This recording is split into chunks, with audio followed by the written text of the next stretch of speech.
is indeed a pleasure to introduce myself, which is Jim Hill. I'm hosting Imani's Corner, and we have a fabulous, fabulous person that you need to meet. And I am privileged to announce that this is Dr. Boyce, and she is going to start off with a little reading. And you must hear because this is a very, very powerful woman. How are you today, I'm Jim? doing fine, and you? I'm wonderful. I'm so blessed to be here to share this time with you. It's my pleasure to be here at Imani's Corner. And I just want to share a little reading that I found among my mother's things. Okay. And it would be a great way to introduce the book. All right. Thank you. Yes, I'm very happy to be here today, Jim. It's a wonderful opportunity just to share Mom's book, Our Children Want to Know Why. I was going through her things the other day, and I discovered a little introduction she prepared, and so I thought I would share it today. Our Children Want to Know Why by Gloria Alexandria Graham Boyce. Looking forward as we look back. Generation after generation has left behind those thoughts to wonder upon. What can we do as a people of African heritage to lift up ourselves and to even lift up each other as a people? Why shouldn't we look back in remembrance of those who died from inhumane treatment as slaves, or those who died for the satisfaction of others, or those who died for a cause like civil rights? How do we look forward as we look back? The justification for these writings in this book, Our Children Want to Know Why, comes from many experiences in the lives of a people. These experiences were told to children's children and their children. It has been given as a legacy to remember what happened and why, although the why has never been clear. Our children want to know why. The Holocaust was a horrible experience, and a people and the world passed down the memory of it from one generation to the next. Slavery was an inhumane experience. It too must be considered. It must be considered the Black Holocaust. The memory of it should be passed down from one generation to another, a legacy. It should not be forgotten. However, the fears today, first modernization, then socialization, and now privatization, should be examined, especially privatization, a new kind of taskmaster, so that the experiences of any kind of holocaustic slavery will not occur. The question has been asked, why do we continue to have thoughts of our ancestors who were shackled and chained, sold and purchased as slaves? Why would or should we bother to examine it at this time? Is it because within our very hearts and our thoughts, we will always remember those who died because they were of African heritage and not because of status or fame? Why must we think of their cries? Forget me not, for I died for the cause that all men should be freed and equal. Or is it that as time goes by, there will always be something to remind us that although we have struggled to make change in our lives and in our society, there will always be stumbling blocks and disagreeable attitudes? Why should there be unequal conditions and positions in the lives of a people? Why? However, we must have faith that each of our generations will have a difference, and they will make a difference in their lives and in the lives of others. We as a people must place our faith first in God and pray that our faith and our beliefs in change will come true. Our faith will strengthen self to remember that God created all living creatures, which includes humans, black or white. For the earth is the Lord's and the fullness thereof. Because within us, as a people of African heritage, We will always believe every human being God created was born free to contribute love and to refurbish the earth with talents, gifts, and families, so that in this earth, whatever they occupy, wherever they occupy space, they may grow in peace with God's blessing. Therefore, there are different kinds of people from different countries, nationalities, nations, cultures, races, creeds, God's creations. There are different colors, shapes, sizes, languages. There are different kinds of animal species, all colors, shapes, and sizes. There are different kinds of trees, different kinds of leaves and bushes. There are flowers in different colors and shapes. There are birds, there are fowls, there are fish.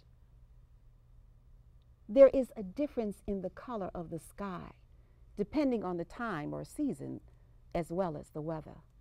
The sun rises up and goes down. There are mountains, hills, slopes, rocks, pebbles. There are rivers, seas, lakes, ponds. There are butterflies. There are insects. Why can't everyone accept God's creations? For he created all, and he said, it is good. However, history must proclaim the slavery experiences and happenings in the lives of a people of African heritage and cultures, as well as those associated with just being black. It was an inhumane, destructive experience lined up with hate. And history must proclaim, to continue to hang forever, the experiences and happenings of slavery in the hearts, minds, and also in the environments of each generation of its victims. One can also report that throughout history, there will always be those among a people who will continue to ask the question, why were my ancestors shackled and chained?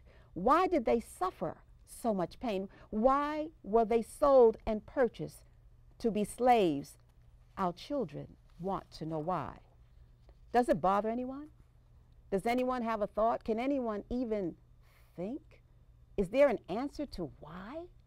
Or is it because within our very hearts we too will always remember those who suffered because they were of a cultural African heritage?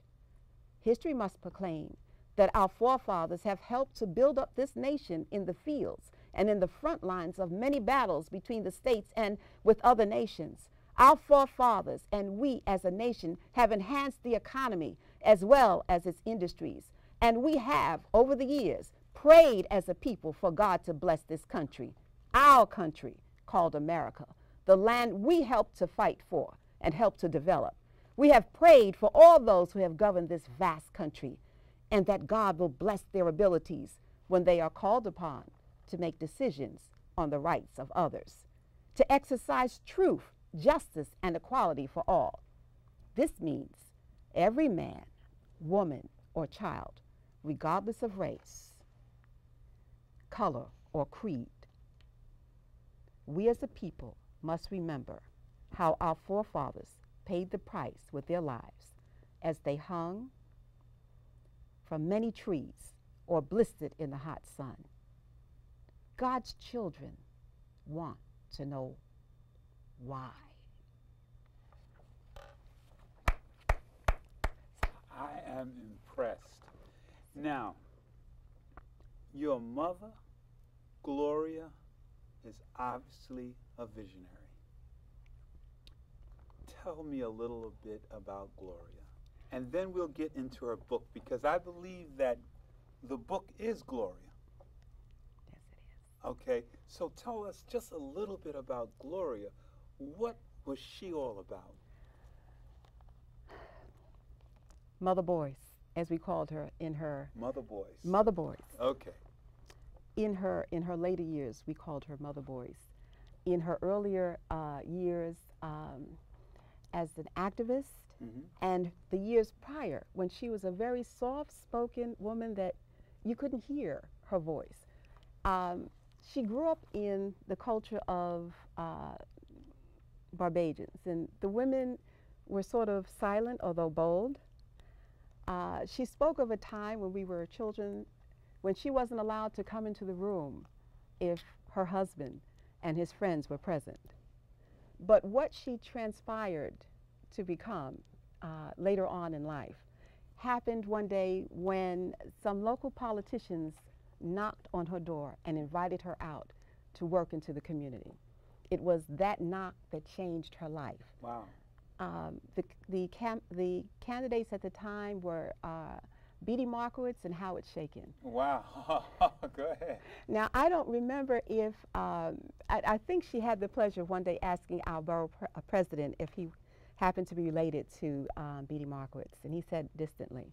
But from a shy woman raising 5 children in the Brownsville community, a community in which she was born. She was born in Brownsville. Okay. When her parents came, there were still trees in Brownsville, you know, very little housing.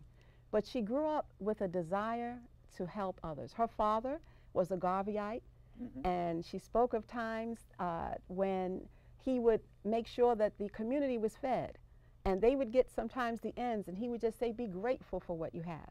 Her father was a small businessman, and he shared, making sure that everyone was fed during the Depression. Wow.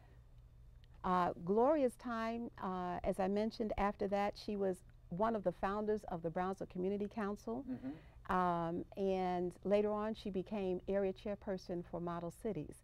Wow. She helped to usher in the Model Cities community. I remember that. Yes. Go ahead.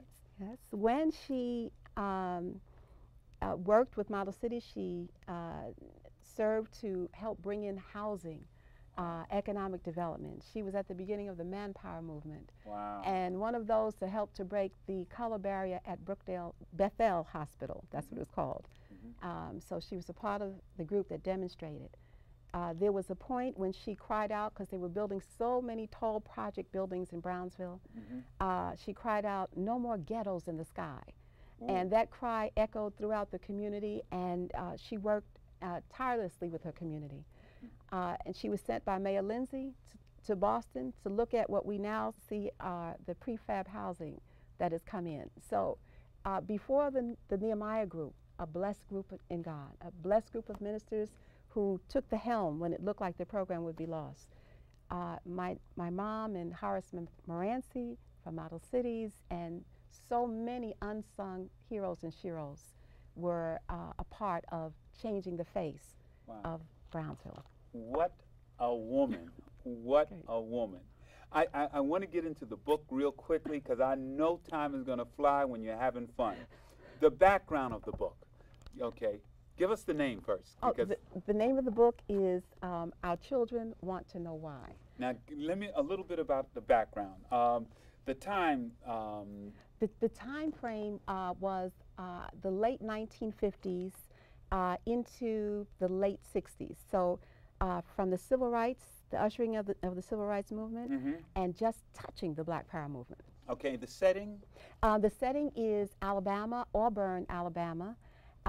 And it is, the initial area happens to be the Alabama Teachers College. You know, it is a fictional account. Okay. The Alabama Teachers College. Okay, now we want to know the theme of the book. Let us get into the theme now. Yes. God. God. Yes. Yes.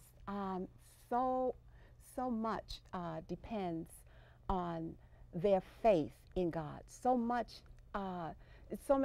many of the areas where conflict arose, where they had to deal with segregation and et cetera, focused in on their belief and faith that God would bring them out and make things better. Okay, now the church, what type of church are we talking about? Oh, we're talking, certainly it was the Southern Baptist Church. Okay, okay.